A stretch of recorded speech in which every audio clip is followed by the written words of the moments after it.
저는 이제 대나무 놀이터 사회적 협동조합 대표를 맡고 있습니다. 그리고 대나무 놀이터는 이제 이 자원 순환을 위해서 대나무를 감벌해서 폐기되는 거를 재활용해서 이제 놀이터를 만들고 거기서 놀이터를 또 만들다 보면 또 짜투리 나무 남으면은 그거 가지고 또 불을 피워서 커피를 또 볶고 또 커피 볶고 난 다음에 재가 나오면은 그거 가지고 거름을 쓴다. 자원 순환을 가리키는 쪽을 주로 하고 있습니다. 놀이터는 대나무로 만들 수 있는 구조물부터 시작해서 대나무를 활용한 뭐 이런 놀이터를 얘기를 하는 거고, 그거는 이제 뭐 행사나 아니면 주최 측에서 필요할 때만 하고, 나머지들은 이제 이제 은퇴를 하고 자기가 하고 싶었던 일들을 하는 거거든요. 그게 이제 뭐냐면 새로운 걸 좀 개발한다든지 아니면은 가장 최근에 하는 거는 에너지를 좀 적게 쓰고 효율을 높이는 또 소상공인들을 한테 에너지 비용을 좀 줄여줄 수 있는 방법으로 좀 연구를 좀 하고 있어요. 현대중공업에서 용접을 37년 했습니다. 이제 배 만들 때 그 철판 붙이는 거 그런 것도 좀 하고, 그 다음에 이제 장비, 이제 중장비 쪽에 또 근무를 했기 때문에 그쪽에서도 장비에 들어가는 이제 부품들 용접도 좀 하고, 뭐 그런 주로 용접이라고 하면은 뭐 철판을 이어 붙이는 거 그런 정도를 했습니다. 여름에는 너무 따뜻하고 겨울에는 너무 시원하고 철판 위에 올라가 있으면은 이게 이제 뭐 온도 편차 때문에 되게 이제 좀 힘이 들죠. 그러고 용접을 하다 보면 유해가스가 나오는데 그러다 보면 이제 마스크를 끼야 돼요. 꼭 보호구를 착용을 해야 되는데 그러면 이제 여름 같은 때는 굉장히 답답하죠. 안 그래도 더운데 그냥 조금 뭐 힘든 직종이긴 한데 그래도 중공업 안에서는 조금 편한 쪽에 있었죠. 똑같은 용접을 하더라도 되게 힘든 쪽이 있고 좀 상대적으로 덜 힘든 쪽이 있었는데 좀 덜 힘든 쪽이 있었어요. 그리고 이제 배 안에 들어가 가지고 이제 밖에보다 온도가 더 뜨거운 데가 있어요. 왜 그러냐면 철판 바로 밑에서 용접을 할 때 햇빛하고 바로 마주치는 철판 그 밑에서 바로 용접을 하게 되면은 어쨌든 이제 대류 현상 때문에 뜨거운 거는 위에 갇히는데 위에 터져 있지 않기 때문에 밀폐된 공간에서 위에가 용접까지 하게 되면은 그게 이제 대단히 이제 밖에 37도, 38도 되는 날도 밖에 나오면 시원하다 할 정도로 그렇게 체감할 정도로 안에서 그걸 용접을 하게 되면 그렇게 힘들죠. 위험수당 조금은 있어요. 많이는 않고.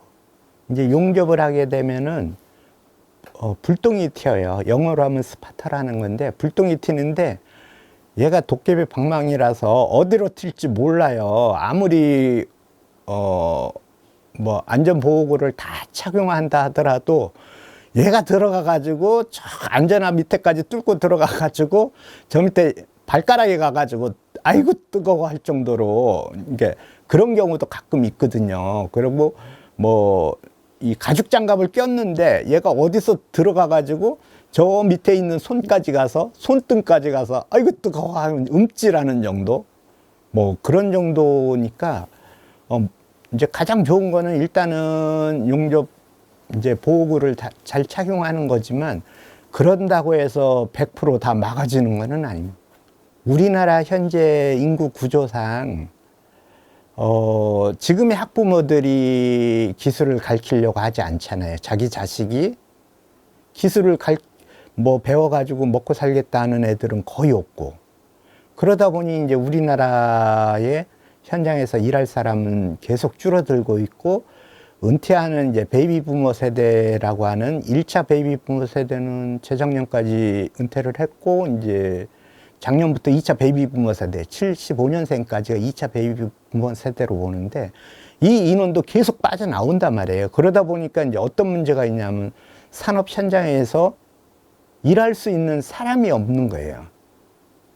그러다 보니 이제 외국인 노동자들을 대치를 하는 상황인데, 뭐, 지금 말씀하신 이제 AI를 탑재했다고는 하나 아마 뭐 3축 가지고 로봇 개념의 용접인 것 같아요. 그래서 센서로 인식해가지고 자리를 잡아서 이제 용접하는 건데, 그게 이제, 부분적으로 필요하죠. 많이 필요하고, 설사 그렇다 하더라도 인력 부족은 계속 발생할 거다. 왜 그러냐면, 자동화된 기계가 구석구석을 다 못 하거든요. 어쨌든 맨 마지막 마무리는 사람이 해야 되는 거라서, 지금 은퇴하는 속도와 이제 새로 이제 기술로 들어오는 인원이 대폭 감소를 함으로 인해 가지고 그 인원도 충족을 못 할 것 같아요.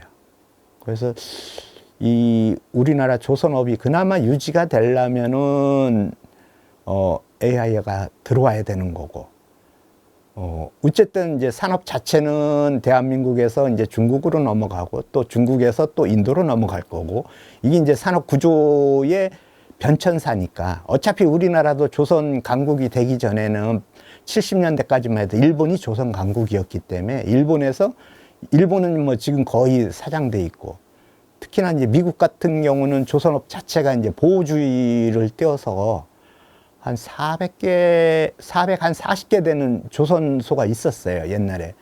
그러다 지금은 한 40 몇 개로 확 줄었거든요. 그러다 보니 이제 미국 같은 경우에 트럼프가 왜 조선업을 얘기를 할까, 제가?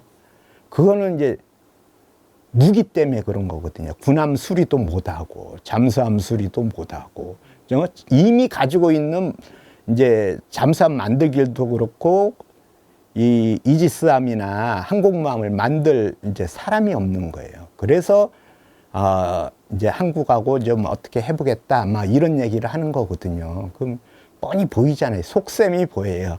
근데 우리 무기 때문에 합니다 이러면은 욕 먹으니까 미국의 조선업을 조금 부활시키겠습니다, 뭐 이런 정도만 얘기를 하는 거고, 본질은 따로 있어요. 제가 봤을 때 조선의 이제 뭐 전반적인 산업 구조는 뭐 내가 그 전문가도 아니고 뭐 잘 알지도 못하지만 대략적인 그런 개념이에요. 한 40대 초반, 40대 하나 둘 요때 이제 부산 기능운동본부를 가게 됐고,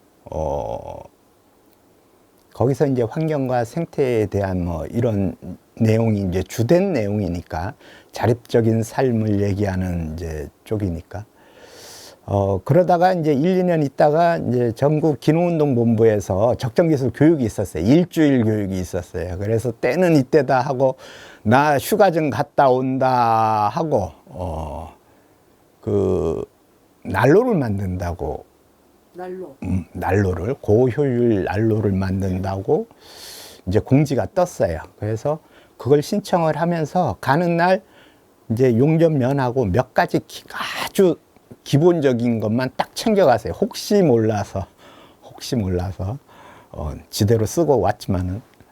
그러고 나서 이제 뭐 일주일 교육이니까 월요일부터 교육인데 이렇게 쭉 보니까 철판을 갖다 놓고 잘라가면서 용접을 하고 있더라고요. 그래서 야, 저거는 도저히 답이 안 나올 건데 저렇게 해서 만들어서는. 그러다가 이제 한 수요일쯤 됐는데 전국 기능운동본부 사무처에 계신 분이 이제 아침에 오더니 딱 한다는 얘기가, 오늘은 위에 올라가서 실습을 하지 말고 여기서 선생님만 실습을 하는 게 어떻겠냐. 나 돈 내고 교육받으러 왔는데, 그랬더니 이제 부탁을 하는 거예요. 그래서 이제 무슨 내용인지 알죠. 나도 이제 부산 기능운동본부 운영위원도 하고 막 그랬으니까, 아이고, 얘가 실무자가 그런 얘기 하면은, 뭔가 좀 꼬여가는구나. 그래서, 나는 이제 밑에서 이제 실습 교육을 하고, 해달라는 대로 이제 철판 자르고 용접하고 막 이제 그런 작업을 하고, 그런데 저녁에 용접 교육을 이론을 좀 해달래요. 아무 준비도 안 돼 있는데 방송국 카메라 앞에 딱 갖다 대놓고 그걸 용접 교육을 하래요. 그래서 뭐 그냥 이론을 내가 아는 대로 막 얘네들이 또 미천이 딸리니까 땜방으로 좀 땜방은 아니고 대체를 좀 해달라는 거구나.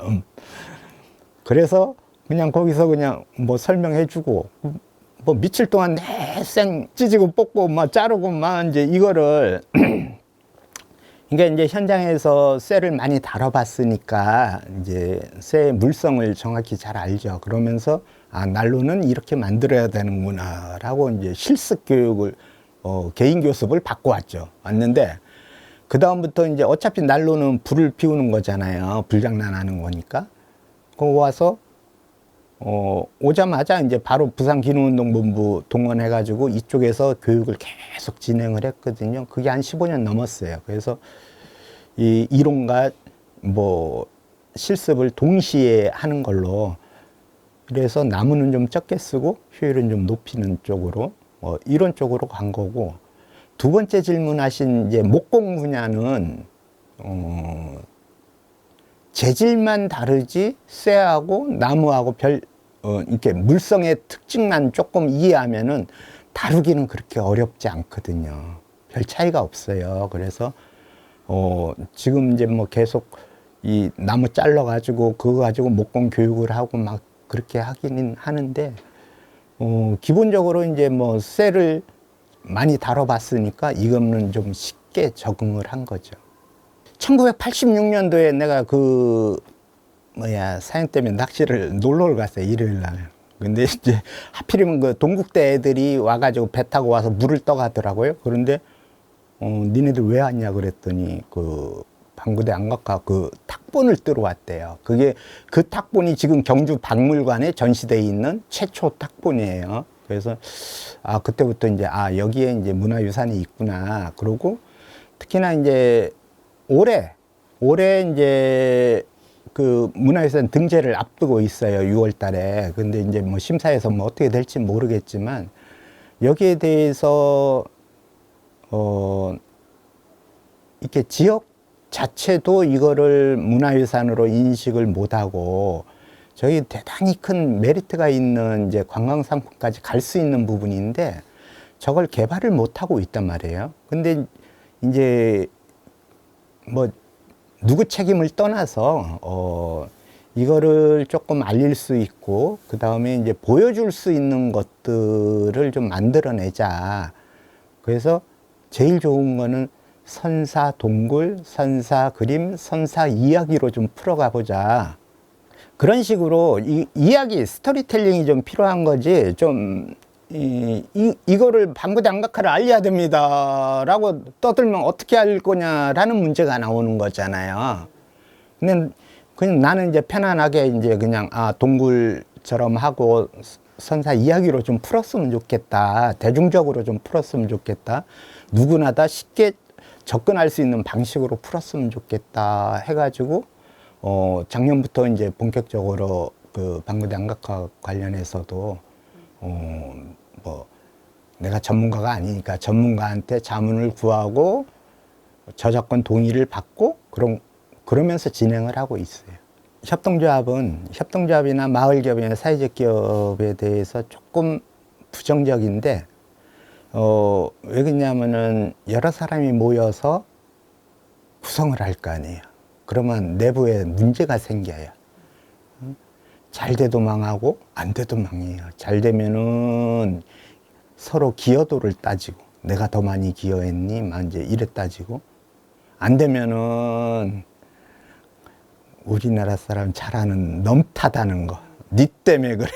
뭐 이제 이래서 좀 감정상해서 망하는데 그래서 이제 이게 이제 그렇다고 안 할 수는 없으니 이제 실험 삼아서 내가 독자적으로 사회적 협동조합을 만든 거는 프리랜서 개념으로 갑니다. 그래서 프로젝트 있을 때 와서 모여서 잠깐 하고 그 다음에 자기 이제 본업들이 다 있어요. 있는 분들 중심으로 이제 이렇게 진행하고 있는데 이분들은 뭐 평소에는 자기 일하고, 그 다음에 이제 이번에 무슨 행사 있습니다. 참가하실 분 거를 딱 오면은 이제 한번 모여가지고 쫙 하고, 이제 프로젝트 끝내고, 뭐 이제 이렇게 진행하고 있거든요. 나만 이제 전담하다시피 이제, 하고 있는 거고.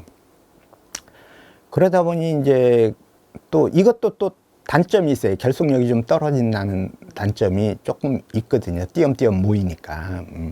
그런 것도 있는데, 어쨌든 이제 뭐가 맞는 건지는 잘 모르겠고, 현실적인 이제 선택을 한 것이 이제 프리랜서 개념의 사회적 협동조합이다. 이렇게 말씀을 드릴 수 있어요.